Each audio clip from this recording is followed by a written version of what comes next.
미래의 나를 위해서 지금 착실히 좀 준비를 해 두세요. 지금 열심히 하면은 미래를 바꿀 수 있는데 미래에 가서 후회해봤자 지금을 못 바꾸죠. 꼭 하세요. 후회하지 마시고. 중요한 거는 공부도 공부지만 안녕하세요 여러분, 나만의 스토리로 여러분께 도움을 주는 나니문입니다. 드디어 제가 6월 21일 월요일에 종강을 했습니다.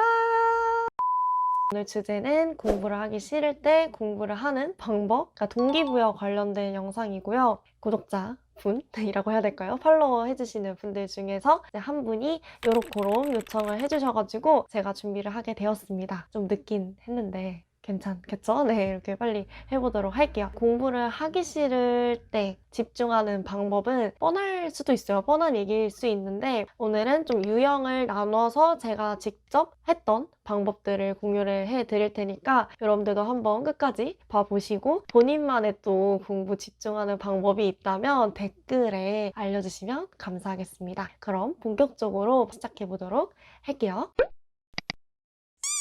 먼저 공부를 하기 싫은 이유, 공부를 하기 싫다라는 생각이 드는 그 근본적인 이유부터 우리가 좀 생각을 해볼 필요가 있습니다. 일단 첫 번째로 이제 막연하게 그냥 억지로 하는 상황일 때, 목표가 확고하지 않을 때, 이런 상황일 때 어떻게 동기부여를 할 수 있을까? 이게 이제 첫 번째고, 이제 두 번째는 목표가 있는데 동기부여가 안 되는 분들이에요. 이렇게 크게 두 가지로 나눠봤고요. 목표가 없을 때 동기부여를 어떻게 할 수 있을까? 이 부분을 먼저 시작해보도록 하겠습니다. 목표가 어느 정도 있는 분들은 이 단계를 스킵하시고 제가 밑에 타임 찍어 놓을 테니까 거기로 바로 가시면 돼요. 자, 목표가 없을 수 있잖아요. 막연할 수 있잖아요. 그럴 때 어떻게 접근을 해야 되냐면 내가 미래에 진짜 하고 싶은 게 생겨서 이거 미친 듯이 하고 싶은데 국어, 뭐 수학, 영어 이런 거 공부 안 했다고 내가 못한다 생각을 해보세요. 우리 친구들, 내가 지금 이거 안 하면 미래에 내가 진짜 하고 싶어서 미치는 그거를 못한다 생각해보세요. 얼마나 원망스럽겠어요, 본인이? 지금의 본인을 미래의 본인이 원망할 거예요. 이거 당장에 고3 친구들이 대학교 원서 접수할 때 느낄 겁니다. 1, 2학년 때는 신경 쓰지도 않았던 그 등급 하나 차이가 여러분들 이 학과 가고 싶은데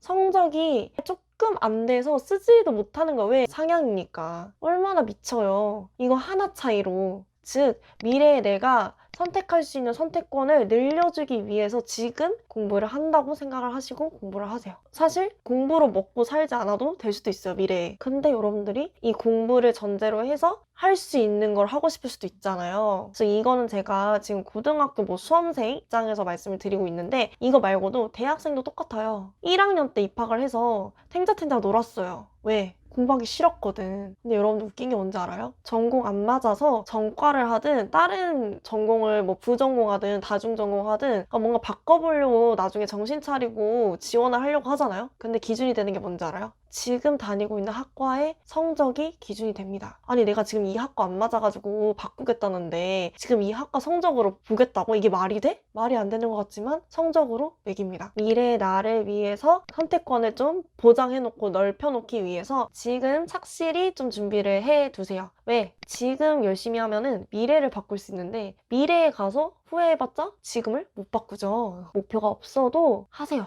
하세요. 제발 하세요. 인생 선배로서 말씀해드리는 거니까 꼭 하세요. 후회하지 마시고. 중요한 거는 공부도 공부지만 인생 설계도 해야 돼요. 가끔씩 나는 뭐를 해먹고 살아야 될까? 뭐 하면 내가 행복할 수 있을까? 좀 인생에 대한 큰 그림을 먼저 그려볼 필요는 있습니다. 이거 정말 중요한 거예요. 어떤 삶을 살고 싶고 어떤 사람이 되고 싶은지 요거는 계속 답이 안 나오더라도 생각을 하세요. 여기서부터는 목표가 있는데 이제 공부가 안 잡힐 때 어떻게 집중을 해야 되는지 이제 여기서부터 좀 본격적으로 얘기를 해보도록 할게요. 이건 또 여러 가지 유형으로 제가 나눠봤는데 첫 번째로 혼자서 공부하는 게 잘 안 되는 분들, 그러니까 같이 공부를 한다라는 그런 게 있으면은 좀 잘 동기부여가 되는 분들은 같은 분야를 준비하는, 같은 시험을 준비하는 분들과 공부 시간을 공유를 하세요. 보통 요즘에는 열품타를 많이 쓰시죠. 열품타라는 어플을 모르시는 분들은 열품타 한번 설치를 해보시면은 내가 이제 그룹을 파가지고 초대를 해가지고 아는 사람들이랑도 이렇게 할 수가 있고요. 아니면 뭐 노무사면 노무사, 회계사면 회계사 뭐 이런 식으로 특정 시험을 같이 준비하는 사람 전체 참여하는 사람들끼리 공부 시간 하루가 어느 정도 공부를 했는지 이런 게 다 나옵니다. 그래서 본인도 그걸 다 체킹을 할 수가 있다라는 게 장점인데요. 단점은 여러분들 이런 사람들은 이거를 쓰면 안 되는 게 예를 들어서 본인이 진짜 열심히 해가지고 9시간 했다고 해봐요. 그날 14시간을 한 사람이 있다고 봐볼게요. 14시간 한 사람을 보면서 나 왜 이렇게 적게 했지? 본인이 많이 했는데도 자괴감 느끼고 부정적으로 생각하고 나는 못할 거야 이렇게 좀 생각하시는 분들은 아쉽지만 이 방법은 비추천입니다. 안 좋아요. 그렇게 생각하시는 분들은 오히려 안 하는 게 나아요. 저 같은 경우에 이제 고2 때 같은 반 친구들이랑 열품타는 없을 시절이에요. 네, 2015년이어가지고 없고 그때 이제 양식을 만들어가지고 A4에 한눈에 이제 그 달에 공부한 게 다 보이도록 표를 만들어가지고 그날 매일매일 이때는 뭐 몇 시간 공부해야 돼. 최소 공부 시간을 딱 정해놨었어요. 미달 되면은 벌금을 또 걷었어요. 너무 쉽게 포기하지 않을 정도로의 좀 너무 높지도 않은 벌금으로 약속을 해가지고 벌금 모으면은 그 이제 시험 끝나면은 그걸 다 같이 놀 때 쓰는 식으로 했었습니다. 여러분들도 열품타에다가 시간을 좀 이렇게 최소 시간이라도 뭐 정해가지고 한다거나 그래서 뭐 매일매일 이렇게 똑같이 우리가 열심히 할 수가 없잖아요. 무슨 일이 생길 수도 있는 거고 그런 좀 특정한 날은 좀 시간을 짧게 잡아놓고 좀 길게 공부할 수 있는 날에는 좀 시간을 길게 잡아가지고 이게 좀 유동적으로 목표 시간을 설정하시고 미달되면은 뭐 벌금을 걷는다거나 이런 식으로 좀 추가적으로 하시면은 좋을 것 같아요. 두 번째 유형은 공부를 하다가 좀 되게 불안해 한다거나 쉽게 포기하고 싶다라는 생각이 드는 분들이 보면 되는데 여러분들 그런 분들일수록 여러분들의 목표를 주변에 많이 알리세요. 제가 이제 이번에 그랬는데 공인노무사 1차 시험을 2021년도에 합격을 하고 2022년도 2차 시험을 합격을 하겠다 이렇게 목표를 잡아두고 얘기를 많이 했어요. 가족들한테도 다 말을 하고 친한 친구들한테도 말을 하고 유튜브에도 영상을 이제 올렸었고 유튜브 구독자님들도 다 아셨었는데 1차를 준비를 하면서 학교 다니랴 알바랴 강연 활동하랴 유튜브 하랴 하니까 너무 포기하고 싶은 거예요. 너무 이제 멘탈이 흔들려가지고 차라리 그냥 어차피 2022년도에 2차 시험 준비를 할 건데 동차로 내년에 그러니까 2022년에 하면 되지 않을까? 이런 생각 진짜 별의별 생각이 다 드는 거예요. 근데 제가 주변에 다 알려놨잖아요. 다 알려놓기도 했고 응원도 많이 받았어요. 너라면 할 수 있을 거다. 특히 구독자님들 중에 한 분이 되게 확신에 차가지고 저라면 할 수 있을 거라고 응원을 해주신 분이 있었거든요. 제가 이제 포기하고 싶다라는 생각이 딱 스쳤는데 그럼에도 불구하고 그 포기하고 싶다라는 마음보다 주변에서 이제 응원해주고 믿어줬던 분들의 말이 떠오르기 시작하는 거예요. 그러다 보니까 포기하고 싶다라는 생각이 안 들더라고요. 진짜 죽을 만큼 막 미치겠는 그런 상황까지 안 갔는데 내가 여기서 그냥 포기를 해버리면 내가 뭔가를 앞으로 할 수 있을까? 이런 생각도 드는 거예요. 내가 어쨌든 할 수 있다고 생각을 해서 선택을 해가지고 하고 있는 건데 그럼 내년에도 가서 포기를 쉽게 할 수도 있을 것 같은 거예요. 안 되겠다 싶으면. 그래서 이제 이런 생각이 복합적으로 들었어요. 그래서 여러분들도 본인이 좀 막 되게 불안해하거나 포기를 쉽게 하는 스타일이다 하면은 주변에 여러분들의 구체적인 목표를 그냥 다 말씀을 하시고요. 알리시고 그럼 이제 응원도 막 받을 거예요. 그럼 이제 힘들 때마다 그런 응원 받았던 거 뭐 다시 읽어본다거나 떠올려 보면서 그런 마음을 다시 다잡고 동기부여를 할 수 있다. 당장 목표가 있다면은 많이 말을 하세요. 주변에 부끄러워하지 마시고. 그래서 응원 뭐 받고 안 받고 떠나서 주변에 좀 말을 해놓잖아요. 그럼 이제 막 쪽팔린 것도 있을 수도 있고 부끄러운 것도 있을 수 있고 억지로라도 하게 됩니다. 말해놓은 게 있으니까. 잠이 온다거나 핸드폰에 손이 자꾸 간다거나 뭐 유튜브를 보고 싶다거나 드라마를 보고 싶다거나 뭐 친구를 만나고 싶어 이런 분들 충격요법을 활용을 많이 하셔야 되는데요. 저 같은 경우에는 이제 같이 공부하는 언니가 뭐 잠 온다 하기 싫다 뭐 이런 말 할 때마다 제가 카톡에 뭐라 말을 했었냐면 언니 불합격하는 상상해봐.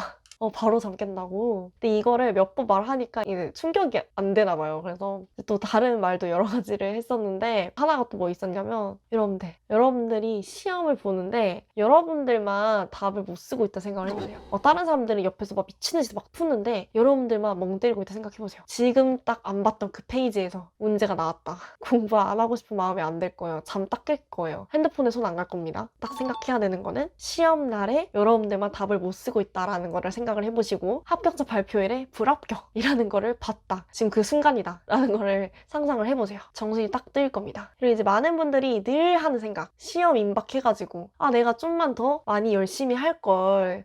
진짜 시간 돌리고 싶다. 뭐 이런 생각 많이 하잖아요. 시간을 돌려서 내가 저 옛날부터 좀 열심히 할 걸. 그 옛날이 지금이라고 생각을 하세요, 여러분들. 지금은 후회 안 하게 바꿀 수라도 있어요. 미래를 바꿀 수라도 있는데 미래 가가지고 백날 생각해보세요. 못 돌리잖아요. 후회하지 않게 지금부터 하세요.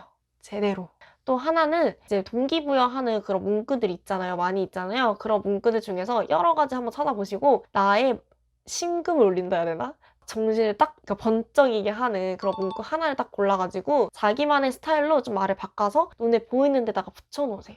저 같은 경우에는 이번에 노무사 시험 공부할 때 무슨 문구를 붙여놨었냐면 원래 문구는 이거였어요. 하기 싫어도 해라. 감정은 사라지고 결과는 남는다. 이런 문구였는데 제 스타일대로 어떻게 바꿨냐면 하기 싫어도 해. 감정은 사라지고 결과는 남으니까 성공하고 싶잖아. 라고 써놨어요. 그래서 가끔씩 집중이 막 흐트러질 때 딱 고개 들어서 앞에 붙어있는 그 포스트잇의 문구를 보면은 정신이 잡히더라고요, 다시. 그래서 이런 식으로 문구를 좀 자기 스타일대로 바꿔서 눈에 보이는 데다가 붙여놔라. 그리고 이 외에도 한 가지 꿀팁은 이제 핸드폰에 자꾸 손 가는 분들은 이런 게 있어요. 핸드폰을 진짜 집 안에서 제일 멀리 두세요. 막 제일 진짜 꺼내기도 귀찮은 데다가 처박아 두세요. 찾으러 가가지고 빼는 것도 진짜 귀찮을 만큼의 그런 데 넣어놓으면은 웬만해서 안 만지게 됩니다. 진짜. 좁은 원룸에 사는데요 하는 분들도 진짜 어디 막 옷장 안에 뭐 깊숙이 뭐 넣는다거나 이런 식으로 진짜 귀찮은 데다 넣어두세요. 손 웬만해서 안 탑니다. 마지막으로 아까 잠이 올 때 이렇게 좀 충격요법을 활용해라 라고 말씀을 드리긴 했지만 잠이 너무 오잖아요. 본인이 피곤해가지고 잠이 오는 걸 수도 있어요. 그럴 때는 그냥 차라리 잠깐 짧게라도 잠 자고 일어나서 개운하게 공부 집중해가지고 하는 것도 하나의 효율 높이는 방법입니다. 그래서 저도 가끔씩 졸릴 때 그냥 잠깐씩 누워서 20분이면 20분, 뭐 15분이면 15분 자거든요. 그러니까 자기가 생각을 하셔야 돼요. 몸의 피로도가 너무 높아. 그러면 그날은 그냥 빨리 일찍 자는 것도 방법이죠. 그러니까 우리가 하루 이틀 뭐 단기간에 막 해야 되는 그런 공부를 하는 게 아니고서야는 본인 페이스를 조절을 하면서 해야 되는 게 공부예요. 여러분들. 남들이랑 막 비교할 필요도 없고요. 뭐 남들은 뭐 10시간씩 한다, 뭐 15시간씩 한다. 이런 거에 절대로 흔들릴 필요가 없어요. 이거는 시험 준비하시는 분들도 마찬가지고 고등학생 친구들도 마찬가지예요. 그래서 이런 것들은 나중에 기회가 되면은 제 이야기를 풀면서 길게 얘기를 드릴 테니까 오늘은 이 정도로 마무리를 해볼까 합니다. 혹시 궁금하신 부분들 있으면 언제든지 댓글에 남겨주시면 감사할 것 같고요. 그리고 여러분들 제가 구독자 애칭을 좀 정해보려고 하는데 원래